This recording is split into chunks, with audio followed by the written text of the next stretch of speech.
welcome to another episode of Roman Reason. Um, as you can see, we're in a different location, different settings today.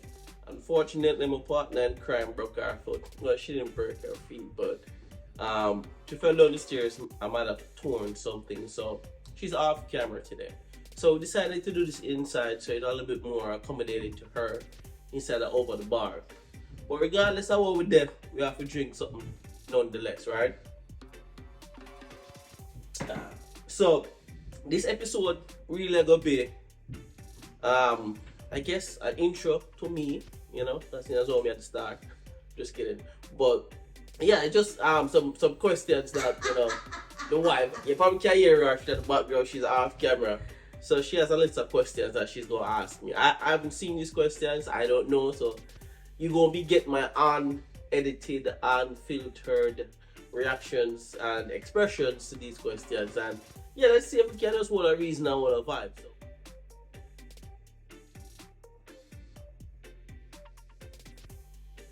Trey's a special boy. I'm playing, I'm just joking. But no, I am special, don't get me wrong about that. Not joking about that. I spent my formative years in Kingston. Then I moved to Portmore, which is where I spent the rest of my life, in Portmore. Daytona, Portmore, Daytona. People shout out to themselves and watch me thing and subscribe, like and comment to me thing, right? So anyway, grew up in Portmore, went to Ascot before I went to Ascot Primary School, I went to Greater Portmore Primary School. I did that for like a year, and then I transferred to Ascot Primary School. So yeah, went to Ascot Primary School. Not lie, growing up as young Dre, it was challenging. When we have with challenges and stuff, home wasn't as old you'd think home should be. But it didn't take. Young Dre didn't realize this until Young Dre became Big Dre. And that's when Big Dre realized that Young Dre had no idea that home was trash for him. Yeah, different conversation, different time, getting off topic here. So did Ascot Primary School from 4th grade to 6th grade. Did what's the name of that thing? GSAT.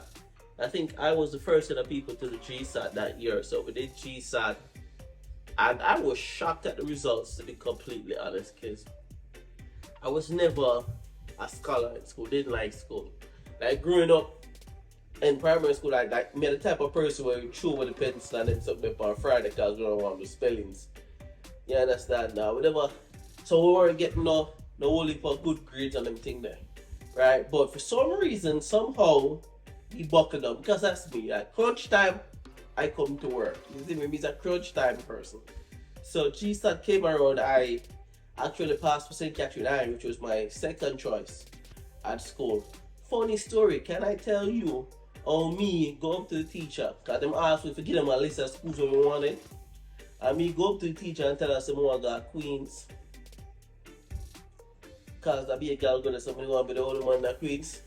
Which is the weirdest thing. I don't like that. Girl is there. I'm afraid to talk to girl for a long time, so I don't own me what type of more got Queens. But anyway, so passed for St. Catherine High. Spent 7 years at St. Catherine High School. I went to 6th form. Spent most of my years playing cricket in high school, which was the sole purpose and reason for me going to school, playing cricket. Like, left high school, ended up in the army, did 6 years of that. I know I'm in the States. So that's being like a really condensed, tightly packed nutshell.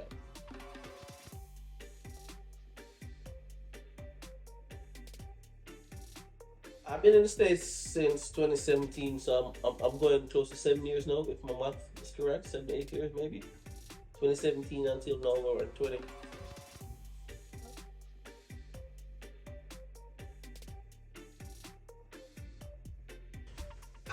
Did I ever think that I would be in the United States of America? Honestly, no. Like growing up, I don't want to say I was not ambitious, because I know I had goals. I know I wanted to provide for my family, I wanted to take care of my moms. I just didn't know how I would have done any of that. I didn't see me being in America. As a kid growing up in Jamaica, You always hear about foreign and you want to go foreign. Yeah? Everybody have aspirations to go foreign.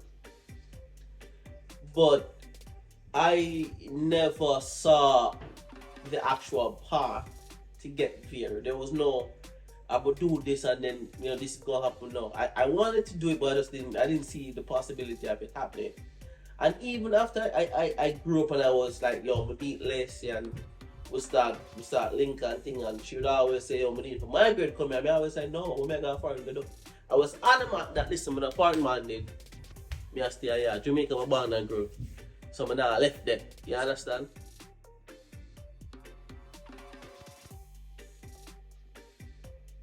After doing about after doing about 2 years in the military, I was like, no, this ain't for me. Military, definitely not for me, but also being in Jamaica. If y'all don't know about the military, and for those who do, but want to know, it's like you get paid today, I'm only done tomorrow. Right? And that's how Jamaica is for people like me when I come up with nothing, when I have a mommy or a daddy to give to me. You see me? I know about struggles, everyday struggles. So it's after 2 or so years in the army, and I realized, listen, I'm actually not building anything here. I'm not building any wealth.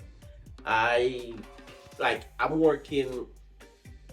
So I don't even know because there was only schedule. You work a week, probably get 1 evening off. You go months without actually getting an evening off or a day off. And after all that hard work, you only can afford to pay your bills, barely. So after about a year or two of that, I realized, yo, this it's not for me. The military is not for me. And at the time, I was in the best job that I could have gotten with my qualification. They would always tell us that as a soldier we are, well paid and probably more paid than some other professions and stuff like that, but it still wasn't cutting it. So that's when I decided that, listen, I gotta get out. I gotta get out of the rat race. I just gotta get out of the small pond that is Jamaica and try to find opportunity elsewhere. When I tell the man, them say, listen, I'd rather go far and go shovel snow than stay an extra second army in the army. And I remember a couple years ago when I just came here and we did do local side hustling and local side stuff.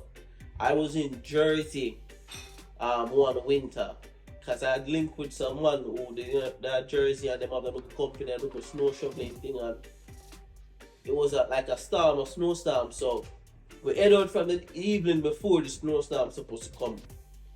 And we worked for a good 24 hours to shovel snow. And I remember one 3 o'clock in the morning, me out there shovel snow and I laughed to myself. And I said, remember, I tell the man them say, yo, brother, I got a foreign go shovel snow.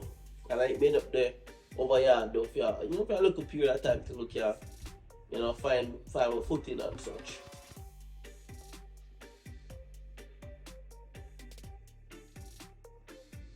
Alright, so the process of how I got to the state is a long one, and a lot of different moving parts and spanned over a couple of years actually, right? It started with me actually going back to school. As a matter of fact, before we even get back to school, it started with arguments between me and Les, because we argued about everything in my life. Because I'm one of those typical hard-headed dark Jamaicans at time, or back then anyway, right? So we argued about me joining the military because I didn't want to ended up doing that. And then we argued about me going back to school because I finished high school and that was the end of my educational process. But anyway, so it started with Lacey suggesting me going back to school, and it was a back and forth tug and war, I don't want to do it, and eventually I came around to see the light. And I enrolled in UA. No, not UA, UTech. I say UA because I spent a lot of time at UA. But that's a story for a different time. And again, for those who know the military and for those who don't know it, as a regular foot soldier to go to school in the army, you have to get permission. You have to get permission for everything, right? And the military have their own school system, but that's like more for trade stuff. I'm not a trade person. I'm semi-handy at best. So trade wasn't for me, right? So the trade school with the army have only worked for me. right? And then, so my option was, the regular school. I was always good at accounting and business, so I decided to do that. So I had to get permission to do that. Now, outside the officers and everything there, you don't really find regular foot soldier like myself. I tried to do them courses there. I remember requesting an interview with the commanding officer for my unit and just to get permission to go to school. And one of the questions was asked, who's gonna pay for it? I'm like, this is gonna come out of my own pocket. Because the understanding here is if the army and Senegal school, you have to give them back years. So that's how it started. I went to school. I went to UTech for 2 years, got some college credits. Then we applied to school over here in New York, the CUNY schools, transferred those credits, and got accepted. And that's how I ended up in school in the US, basically.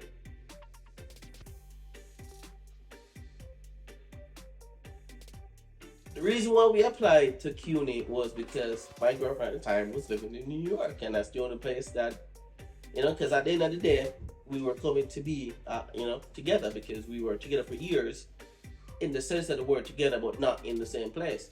So of course I'm going to go to school wherever she is. So that's how I ended up in CUNY.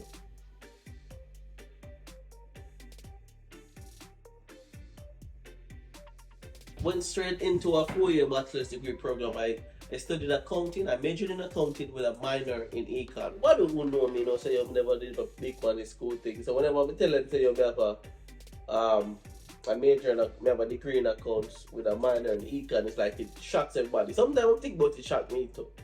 Cause honestly, when I go about, I have a grade point average of, I have an average of 40. And so it's shocking whenever I tell people that I have a degree and minors and all them something there.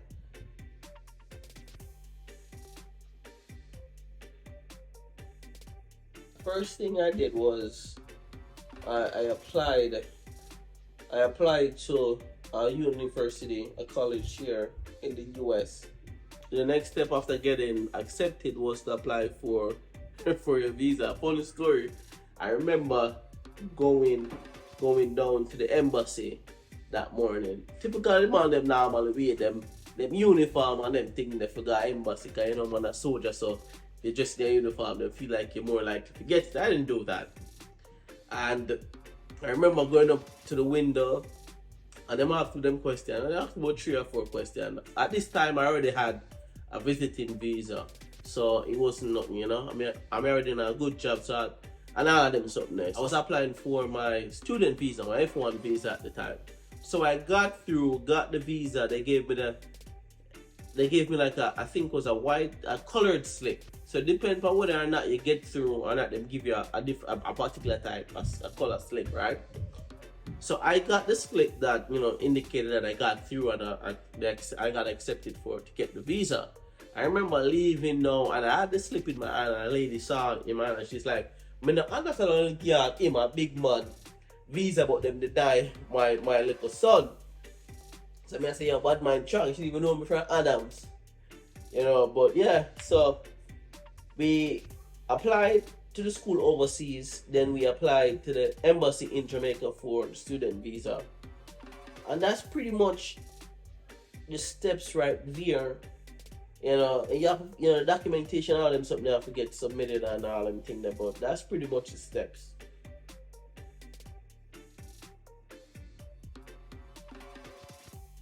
At this point I already had gone through that interview process previously when I was applying to get the traveler's visa, the visiting visa, right? So to do the F1 visa, I wasn't all that nervous. Plus I believe I was well prepared for it. All of the possible questions that they would ask, and they only asked maybe 3 or 4 questions. Why do I want to go? Am I planning on coming back? All them something there. Applying for the visiting visa was a little bit more nerve-wracking for me than anything else, because it was the first time going through the process. I didn't know what to expect, and you hear a lot of scary stories about people getting, turned down and denied, and you don't want to put so much money in that thing and then not get through with it. So in terms of complexity, I would say student visa was a little more complex. But in terms of level of nervousness and stuff, I would say the visiting visa for me was nerve-wracking.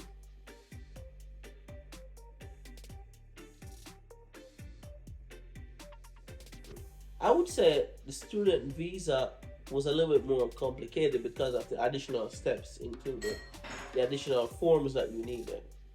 Because you have to get documentation from the school stating that you applied and you were accepted in the college. So you needed to take that to show um, with you to apply for the visa. Plus, you also needed documentation showing that you would be able to finance yourself over there, because as a student in the US you're not allowed to work. So there's a lot more forms involved and steps involved when applying for the student visa, right? As opposed to the visiting visa. Because with the visiting visa, you just need to show that you have ties to your home country, so you're going to come back. But with the student visa, there's a lot more steps involved.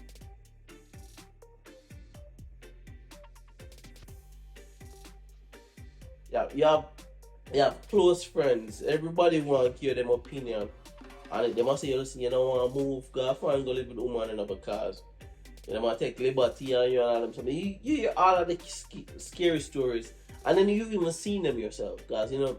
Everybody have a one friend or know somebody who move come up foreign and girl use drag box to them face. Excuse me. What? From cat. Oh yeah. Everybody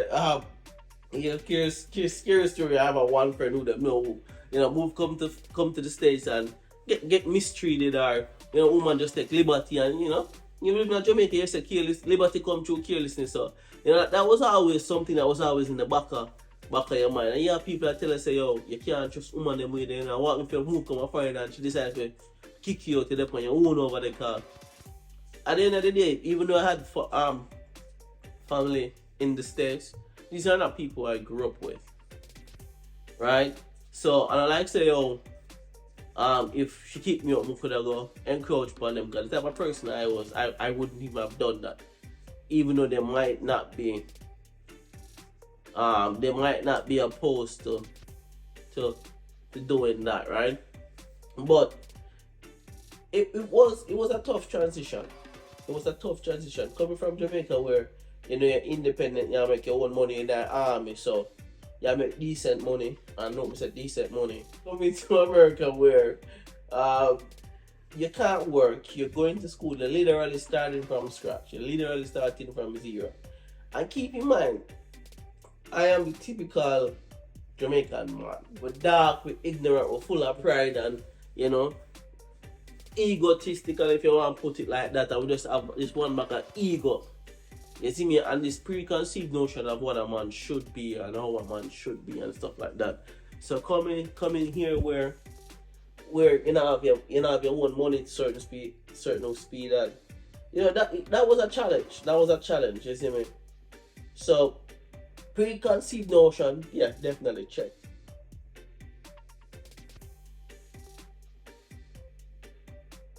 I was looking forward to the opportunity, because you hear about how much opportunities is here in the States, right? I used to visit, because I traveled back and forth for a period of time. And I would come over here and, I'd see some of the stuff them for myself. I could see a path to making it here as opposed to being in Jamaica, right? I could see that, okay, if I put in this amount of work, this amount of effort, I can reap this amount of results or reward. Being in Jamaica just didn't give me that. Do you think it's because of how you grew up, or what? What do you think it is that didn't make you feel like you could make it?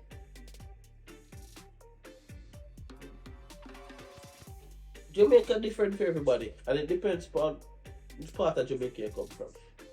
If you come from the part of Jamaica where your parents have the funds and them can provide you with the links and the launching pad that you need, then you can definitely make it in Jamaica. Or if you want an athlete that where you have a talent to sing or run or kickball, have some medium through which you can make some funds. And Jamaica, you can make it to Jamaica in them terms there, right? But much away, are you able to run fast like boat or a soccer, right? How much away are you able to sing and DJ like like say a Beanie Man bounty killer or cartel.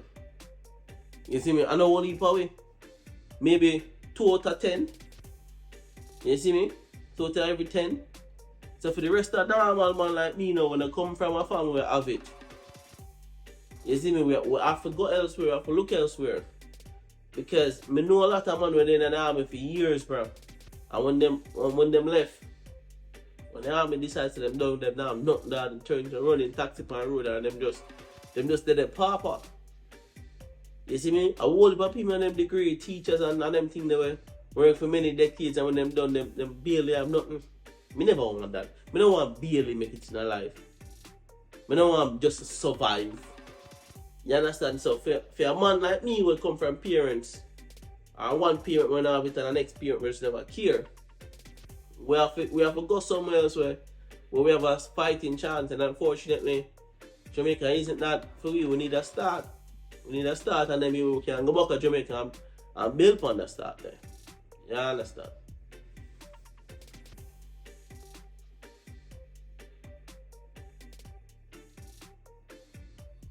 I'm from Jamaica where gays and homosexuality are, they're outlawed. So no. Alright? So coming to the States now where that's the opposite and it's just freely expressed was like mind blowing to me. I can give you a story. I remember one day I'm in school, right? I just finished a class. I'm walking out the class and I'm in the hallway. Boom!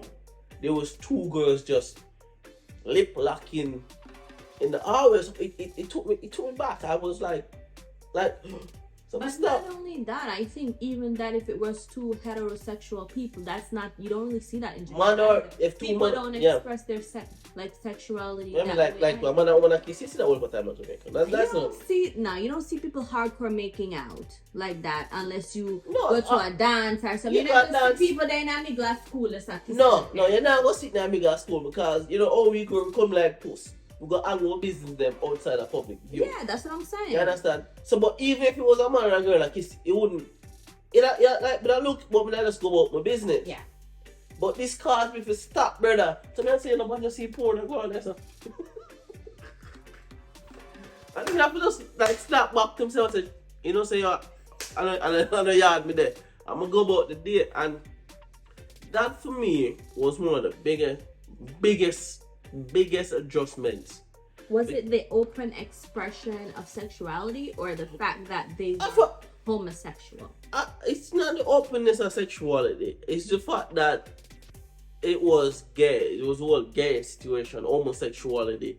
Like you be in a man that now, see 2 man walk all and them so they threw me off wicked. And it took a while for me to get used to seeing. Like I never had gay friends in Jamaica. I don't know gay man in Jamaica. Like you see them like uptown, but interact with them people there, right? Well, not that I know of. I don't know no openly gay person in Jamaica, right? But coming here, you interact with them, you get to see that them are normal people just like everybody. It's just a preference. You see me? Them like that and we like that. Them like that, we like this, and that's pretty much it. So that's what was one of the biggest things to get adjusted to. It took some time, It took interacting and communicating and talking, having certain conversations for me to get to the point that I am right now.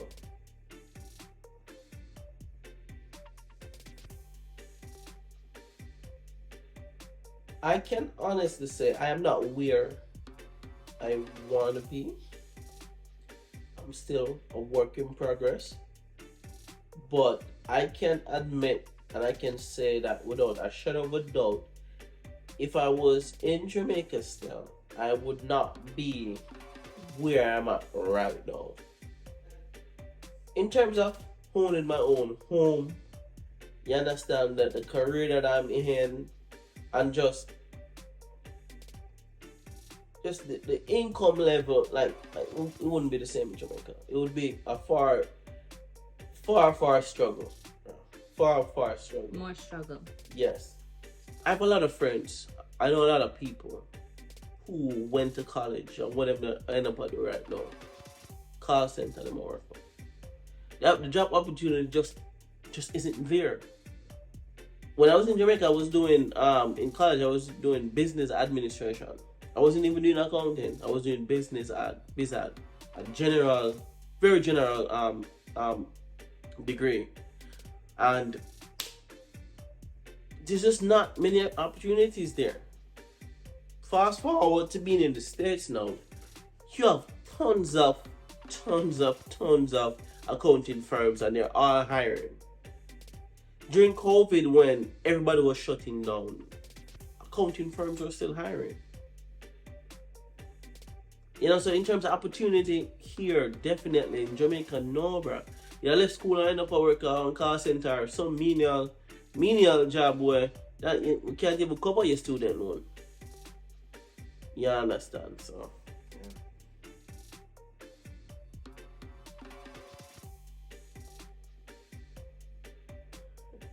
Vibes, and it took a while for me to even miss that. I'm not even gonna lie to you. Maybe the last year or less since I started missing Jamaica. I'm gonna be completely honest. Jamaica for me was miserable. I didn't get to experience Jamaica like how most people might have experienced Jamaica. One, growing up in my household, we never got a beach because my father never want to drown. So I didn't go to the beach until I was well in my teenage years, maybe 17, 18. When we can ball up and say, yo, me I got a beach myself, right? Wow, that's insane to go on an island and never been to the beach until you're almost an adult. Exactly, right? Crazy. I don't even go a church trip. Finally, I'm say, yo, me can't go church trip. So I like to experience that, right? No, me never start go parties and them thing then till I'm well in my 20s. Now I'm only go local community thing them here and there with a black box setup. But me never like them vibes there because we are going to party over Brighton and them place. If anybody know about Brighton, I be a gunshot in the party and them things. So me never too like them vibes there. You understand? I went to join the army now one. That's the army. Before that, you see when I start link with all some of my friends them and them thing them I know from primary school and we start link up and them man they kinda mark me at all, but them man they kinda more of a uptown vibes. Like you know what about uptown people are. You just roll like that, so we start going to party there and maybe we start enjoying the party then, but after a while we get bored and tired of because of the same music we hear, the same people that we see at the same party them. And then we end up in the army. So the party thing they cut down drastically because I be at work, I work some crazy weeks and months at a time. So when we left Jamaica, brother, it took me a while to miss anything. I want to miss really and truly. And maybe the vibes more than anything else. Because we can't strong our reason, which is why I decided we're going to do that around my reason here. But I miss the reasoning now. I miss where we can just sit down on the ends and just chat and laugh about some foolishness or you're like bridging the day, that's a maca one man or them something. It's just a chat, bro. That I miss. I miss the beach vibes sometimes where you just step on the shade, just buy a one swim around, you see me? And just an easy back and just a drink two juice or something. But it took a while for me to actually miss that. Like I bet Jamaica miss if you look at this thing. You see me?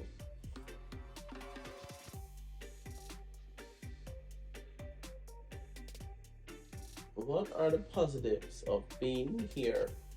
Outside of the opportunity. Outside of the opportunity as opposed to being in Jamaica. Jesus, like, outside the opportunity. No, honestly, like, I don't know. Because that's, outside of the opportunities, the opportunity for self-growth, for, to establish wealth,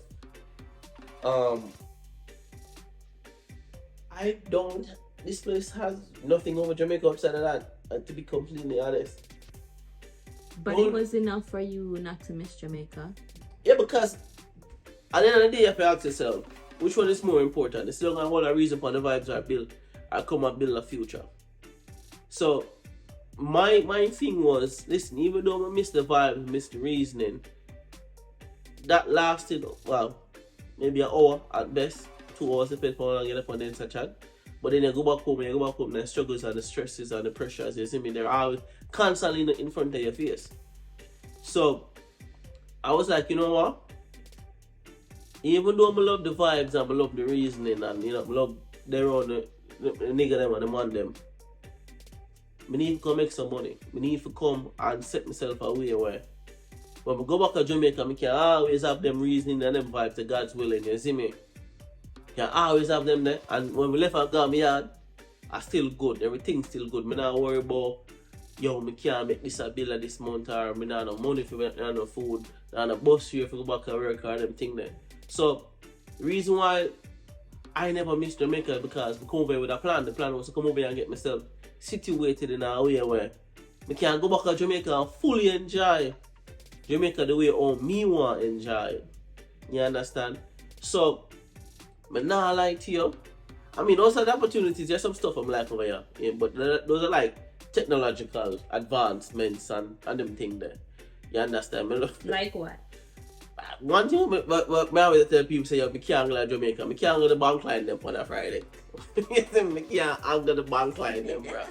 I'm going to the fact when you're over here, you can do everything for your phone. You can open your account, you can transfer money anytime. You can deposit a check. Deposit a check anytime night. You could do that in Jamaica now, right? No? I had now about clue.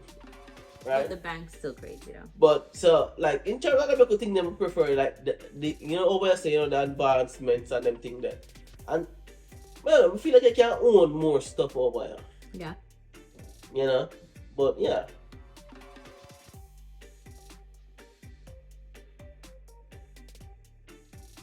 Well, that's a difficult question. What do I prefer? Do I prefer to be here in the States or be in Jamaica? Right now, I prefer for those from there, bro. You understand? Because I don't have it to all, I don't want to have it for there in Jamaica. It don't make no sense for there in Jamaica, I can't live the life that I want to.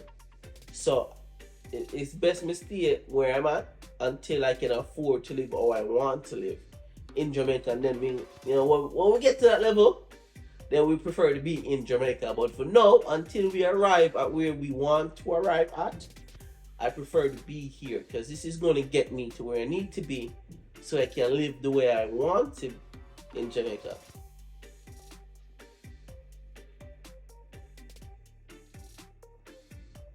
I plan to travel back and forth. That's what I want to do. I know Lacey wants to move back permanently, but in terms of moving back there full time, listen, if I can't live the way I want to live in Jamaica, I'm not opposed to it.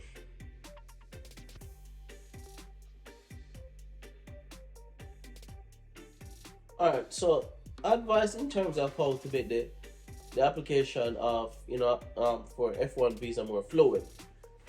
It's just knowing your stuff, knowing what you have to know what you're about and what you're doing. Give you a story. A friend of mine who applied for school, right? She didn't apply. She had her family members applied for her. They basically went through the process of applying to the school, filling out the information, getting the sponsors that she needed, everything. They sent her the documentation. All she had to do was show up for the interview. Right? The morning off, that's when she actually opened the documents that she got from her family members with the information of the school and stuff. So she was very unfamiliar with the entire process. And that she got turned down. She's the only person who I know that got turned down for an F1 visa. Right? And it's simple because she did not know anything about the steps. You have to be knowledgeable about what's going on. Be present. Be a part of the process. So them ask you the school and the distance, the location or anything. Where is this document? You don't have this document. You guys say, oh no, it's here. Here it is. You gotta be a part of it. Be a part of everything. Get the help that you need, but don't give up everything to that person. As in, you just make them take the lead and you just say that easy, but be a part of it. Because it's going to be helpful. That's my advice to you. Know what you're about. Okay. Know what you're doing. Be aware of every step. Know each document in that docket. Know what it is for. Know what you must have. Know what shouldn't be there as well. sometimes I found that they asked questions not because they didn't know the answer. They wanted to see if you know the it. answer. Exactly. So that's why. And they want to judge and see if you're a liar or not. So you have to know, because a man might say to you, you don't say, oh, you also need this, or you don't need. You should be able to confidently say, no, sir. Or no, say it's right there. It's right there. Here's what you're looking for. They're just going to test you, so just be knowledgeable.